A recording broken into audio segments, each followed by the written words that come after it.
5 passport मिले, 5 मिले क्योंकि वो 5 हैं, 5 प्राणी हैं, 5 लोग हैं, इसलिए उनके साथ मिले। उसने काठमांडू में आके शादी की हिंदू रीति रिवाज से। उसके बाद सचिन ने कहा शादी हमारी हो गई, हम पति पत्नी हो गए, हम एक दूसरे के हो गए, इतने वर्षों से जो थे अलग, अब अपने बच्चों को भी ले आओ। उसने कहा देख लो बच्चों को तुम स्वीकार करोगे, तुम्हारा परिवार स्वीकार करेगा।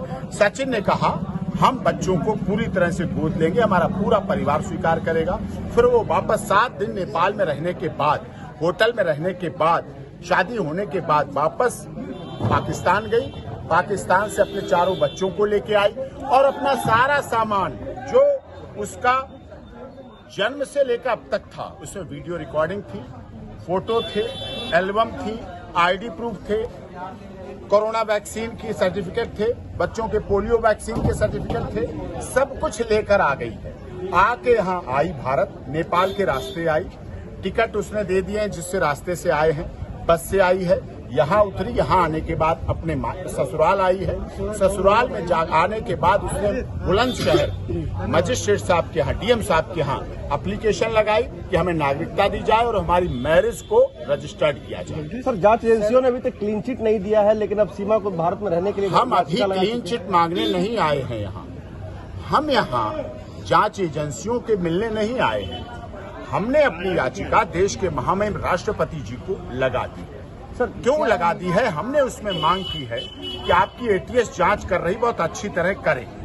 हमने उसमें मांग की अगर एटीएस से भी नहीं पता चल पा रहा है आपको और आप में शक रह जाए, आप में डाउट रह जाए, लोगों को शक रह जाए, तो रॉ से जांच कराइए, एनआईए से जांच कराइए, सीबीआई से जांच कराइए, जो भी बेहतर से बेहतर जांच एजेंसियां हों उनसे जांच कराइए।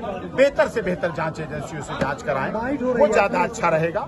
और आपको फिर भी शक रह जाए तो सीमा वाइफ ऑफ सचिन मीना का पॉलीग्राफ टेस्ट कराएं, ब्रेन मैपिंग टेस्ट कराएं, लाई डिटेक्टर टेस्ट कराएं, जो भी टेस्ट कराने हैं अधिक से अधिक वो टेस्ट कराएं, बच्चों का टेस्ट कराएं। ये भी आए सवाल आता है सीमा से क्या बातचीत हुई, कानूनी प्रक्रिया अभी पीछे कुछ आपके सवाल थे तलाक को लेकर। तलाक को लेकर कल मैं देहरादून था, एक डिबेट न्यूज चैनल ने मुझे जोड़ा और उधर से गुलाम हैदर भी, जो उनके पूर्व पति थे, वो भी जुड़े।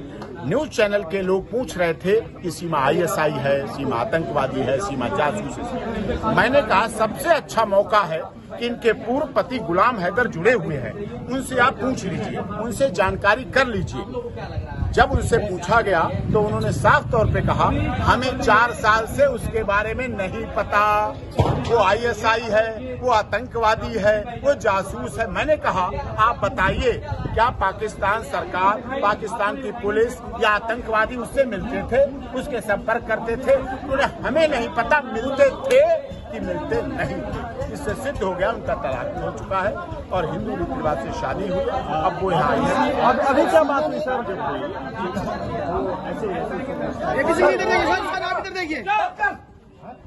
इधर देखिए सर, सर अभी क्या बात हुई सीमा से?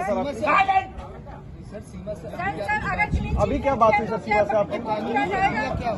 अभी क्या बात हुई सर सीमा से? बात हो गई है और सारी बातें उसने बता दी। हमने कहा जो भी बात है सब एटीएस को बताओ, सबको बताओ, सब सच्चाई हो, सब। उसने यही कहा जन्म से लेकर अब तक की सारी बातें मैंने एटीएस को बता दी हैं और जब भी वो बुलाए जांच विभाग लेने को तैयार है और पूरी तरह से सहयोग करने को तैयार है। सर देश का कानून क्या कहता है? देश का कानून कहता है अवैध तरीके से नहीं, वो अवैध तरीके से नहीं आई। वो 2 वर्षों से, 4 वर्ष पहले उसका तलाक हो चुका, 2 वर्ष से वो करवा चौथ, 2 बार करवा चौथ रख चुकी है। हिंदू रीति रिवाज के अनुसार उसने शादी, हिंदू रीति रिवाज की शादी के अनुसार नेपाल से भारत आई है और नेपाल से भारत पहुंची है, बहू बन के पहुंची है। भारत और नेपाल का रोटी और बेटी का नाता रहा है और इसी आधार पर वो यहाँ आई है और इसी आधार पर उसका पूरा गांव, पूरा देश सम्मान कर रहा है। छोटे छोटे बच्चों को, उसको, नारी को, स्त्री को हमारे देश में अतिथि देवो भव की जाती है। यथा धर्मस्ततो जय का नारा दिया जाता है। सर्वे भवन्तु सुखिनः सर्वे सन्तु निरामया वसुधैव कुटुम्बकम मोदी जी का नारा है। सबका साथ, सबका विकास, सबका विश्वास, सबके साथ न्याय होगा और माननीय उत्तर प्रदेश के मुख्यमंत्री महाराज जी भी उस पर पूरी तरह से डबल इंजन की सरकार की तरह चल रहे हैं। हमें न्यायपालिका पर भरोसा है, हमें जांच एजेंसियों पर भरोसा है। और अधिक जांच कराएं, राज से कराएं, आईबी से कराएं, एनआईए से कराएं और उसका polygraphy test, light detector, brain mapping, जो जांच से कराना करा ले। हमें कोई राष्ट्रपति के आगे आपने याचिका लगाई है, क्या उम्मीद लगती है आपको कि पाकिस्तान डिपोर्ट नहीं किया जाएगा सीमा हैदर को? देखिए, इस देश में आजादी के बाद सन 1948 के बाद हजारों लोगों को बांग्लादेश से, पाकिस्तान से, अफगानिस्तान से, श्रीलंका के नागरिकों को भारत में नागरिकता मिली है। हमने उनका डाटा भी दिया है देश के महामहिम राष्ट्रपति जी को, और उस डाटा के आधार पर इसे भी नागरिकता दी जाए। अदनान सामी को नागरिकता दी, रह रहे हैं, अभी भी अक्षय कुमार रह रहे हैं, दीपिका पादुकोण रह रही हैं, विदेशी नागरिक होने के बाद भी भारत में रह रहे हैं। तो ये तो भारतीय है, भारत की बहू है, डोली आई है, उसका सम्मान करो।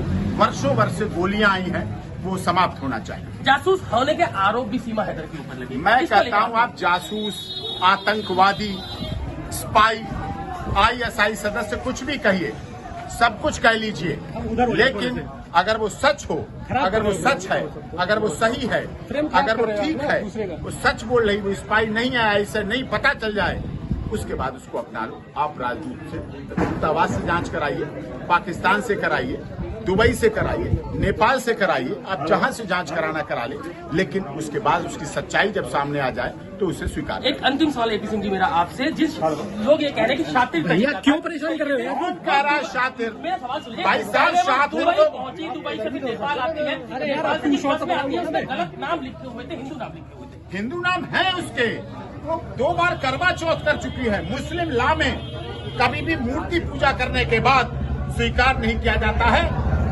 उसे दूसरे शब्दों से प्रयोग किया जाता है। कभी भी मुस्लिम लॉ में, मुस्लिम धर्म, इस्लाम धर्म कभी भी उसको स्वीकार नहीं करता जो एक बार मूर्ति पूजा कर लेता है, हिंदू धर्म ग्रहण कर लेता है। सर, एक सवाल और, आपको क्या उम्मीद लगती है अब जब आपने राष्ट्रपति का याचिका लगाई है, क्या नागरिकता मिलेगी?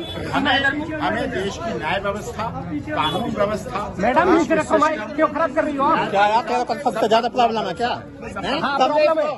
एपी सिंह जी को आपने सुना, अभी सीमा हैदर से मिलके आए हैं और राष्ट्रपति उन्होंने याचिका लगाई है और उनका कहना है कि उन्हें भारतीय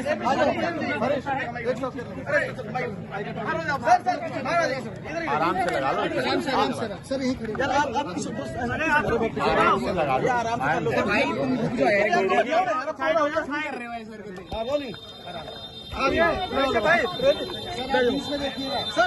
सीमा हैदर से क्या बातचीत हुई?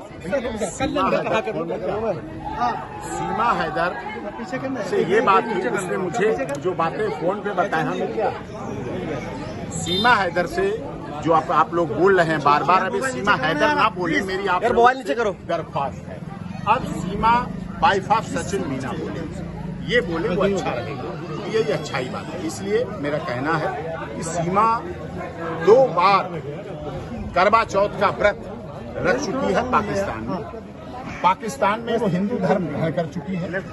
पाकिस्तान में ही पूजा, संस्कार, पद्धति, मूर्ति पूजा कहती थी। और मुस्लिम लॉ में, इस्लाम धर्म में, जो कोई मुस्लिम व्यक्ति मूर्ति पूजा करने लगता है उसे काफिर कहा जाता है और उसे अपने धर्म में वापस नहीं लिया जाता है, काफिर हो जाता है। अब वो धर्म अपना हिंदू धर्म ग्रहण कर चुकी है। हिंदू धर्म ग्रहण करने के बाद वो नेपाल आई, नेपाल भी लीगल रास्ते से आई। नेपाल से कोई भी फ्लाइट डायरेक्ट काठमांडू नहीं आती है। नेपाल से दुबई आई, दुबई से नेपाल आई, काठमांडू आई। वैलिड वीजा, वैलिड पासपोर्ट के तहत आई। उसके 4 बच्चों के पासपोर्ट वैलिड है, उसका पासपोर्ट वैलिड है।